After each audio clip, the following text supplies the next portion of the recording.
أعوذ بالله من الشيطان الرجيم بسم الله الرحمن الرحيم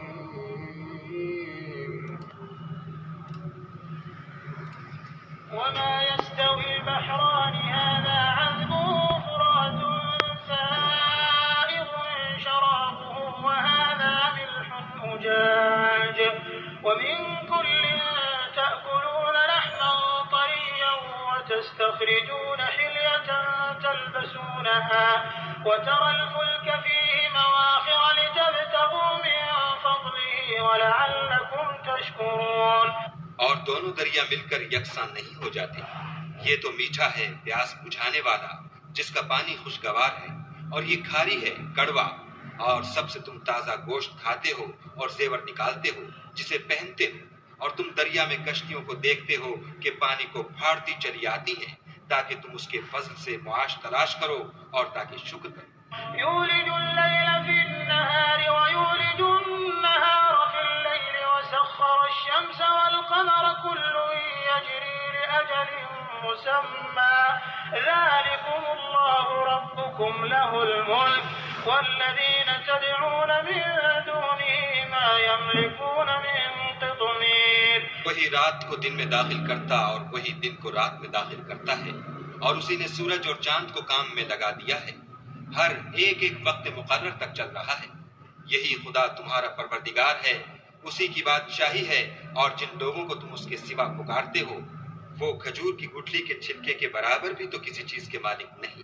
إن تدعوهم لا يسمعوا دعاءكم ولو سمعوا ما استجابوا لكم ويوم القيامة يكفرون بشرككم ولا ينبئك مثل خبير. اگر تم ان کو پکارو تو وہ تمہاری پکار نہ سنیں، اور اگر سن بھی لیں تو تمہاری بات کو قبول نہ کر سکیں، اور قیامت کے روز تمہارے شرک سے انکار کر دیں گے، اور خدائے باخبر کی طرح تم کو کوئی خبر نہیں دے گا. يا أيها الناس أنتم الفقراء إلى الله والله هو الغني الحميد. لوگو تم سب خدا کے محتاج ہو، اور خدا بے پرواہ سزاوار حمد و ثنا ہے. And not alike are the two bodies of water. One is fresh and sweet, palatable for drinking, and one is salty and bitter. And from each you eat tender meat and extract ornaments which you wear, and you see the ships plowing through them that you might seek of his bounty, and perhaps you will be grateful. He causes the night to enter the day, and he causes the day to enter the night, and has subjected the sun and the moon, each running its course for a specified term. That is Allah, your Lord. To him belongs sovereignty. And those whom you invoke other than him do not possess as much as the membrane of a date seed. If you invoke them, they do not hear your supplication. And if they heard, they would not respond to you. And on the day of resurrection they will deny your association. And none can inform you like one acquainted with all matters. O mankind, you are those in need of Allah, while Allah is the free of need, the praiseworthy.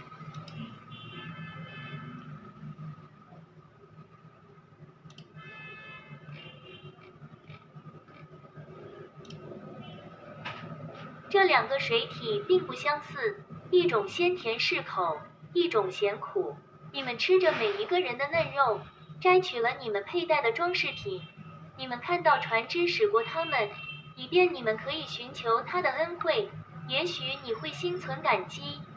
12，他使黑夜进入白昼，又使白昼进入黑夜，并让太阳和月亮各运行一定的期限。那是安拉，你们的主，主权属于他。除了他之外，你所祈求的那些人并不拥有枣子的薄膜。13，如果你祈求他们，他们不听你的恳求；如果他们听到了，他们也不会回应你。在复活日，他们会否认你的联系。没有人能像一个熟悉所有事情那样告诉你。14，人类啊，你们是需要真主的人，而真主是免于需要的，是值得赞美的。35:15诺贝尔古兰经。اعوذ باللہ من الشیطان الرجیم، بسم اللہ الرحمن الرحیم۔ ایک حدیث کے حساب سے ہر بچہ مسلمان پیدا ہوتا ہے، پھر اس کے گھر والے اس کو یہودی، عیسائی، مشرک، منافق، کافر بناتے ہیں۔ تو لہٰذا اب ایک جگہ پیغمبروں نے دعوت دی تو لوگوں نے جواب دیا یاسین کے اندر کہ ہم نے جیسے اپنے باپ دادا کو پایا ہم تو ویسا ہی کریں گے۔ تو بچے جو دیکھتے ہیں وہی کرتے ہیں، آپ ان کو عالم بنائیں، ڈاکٹر بنائیں، انجینئر بنائیں، لیکن وہ گھر میں دیکھیں گے جو سے ماں باپ کو، باپ دادا کو انہوں نے پایا وہ ویسے ہی کریں گے۔ تو لہٰذا یہ اللہ کی ہدایت ہے، جس کو چاہتا ہے اس پہ چلاتا ہے، جس کو چاہتا ہے سیدھا راستہ دکھاتا ہے۔ دین اسلام میں زبردستی نہیں ہے، ہدایت گمراہی سے الگ ہے۔ تو جو چاہتا ہے کہ اپنا قبلہ صحیح کر لے وہ اللہ کی بات سن لے، اللہ کو بڑا مان لے اور اللہ کی باتوں پہ عمل کرنے کی کوشش کرے۔ جو چاہتا ہے کہ وہ نہیں، میری عقل، میرا دماغ، میرا تجربہ، میرا علم زیادہ ہے دنیا سے، تو وہ پھر اپنی دل کی خواہشوں پہ، اپنی خیالات کے پیچھے چلتا رہے۔ آیت میں ساتھ میں کاپی پیسٹ کر دوں گا۔ تو لہٰذا آپ نے اگر کانٹے کا درخت اگایا ہے، اس کو بڑا کیا ہے، تو پھر اس میں سے کانٹے ہی نکلنے، اور آم کا اور سیب کا نکال لگایا ہے، اس کو پانی دیا ہے، تو پھر جب آپ نے بچپن سے پیسے سے بچے کی پرورش کی ہے، اس کو ضدی بدتمیز بنایا، اس کو فلمیں، ڈرامے، گانے دکھائے، تو پھر وہ ظاہر ہے پھر وہ ایسے ہی ایکٹ کرے گا۔ جیسا اس نے دیکھا اپنے گھر والوں کو ویسے ہی کرے گا، جو اس کو دکھایا گیا وہی کرے گا۔ جزاک اللہ خیر۔ السلام علیکم ورحمۃ اللہ۔ سب کچھ ایک طرف 20% ماں باپ کا شیئر، 80% اس کے ماحول کا شیئر، باقی یہ شیطان ہے زیادہ اس کا شیئر، باقی اللہ کا شیئر تو سب کچھ سب سے زیادہ ہے۔ لیکن شیطان کا کام ہی یہی ہے کہ وہ دل میں وسوسے ڈالتا ہے، سب کو گمراہ کرتا ہے، کسی کو اللہ کی طرف جانے نہیں دیتا۔ اللہ کی طرف رجوع کر لیں، اللہ کی پوری بات سن لیں، پورا قرآن، پوری دنیا، پوری جنت، پوری دوزخ، پورا جسم، پوری زندگی ایسے ہے۔ جزاک اللہ خیر۔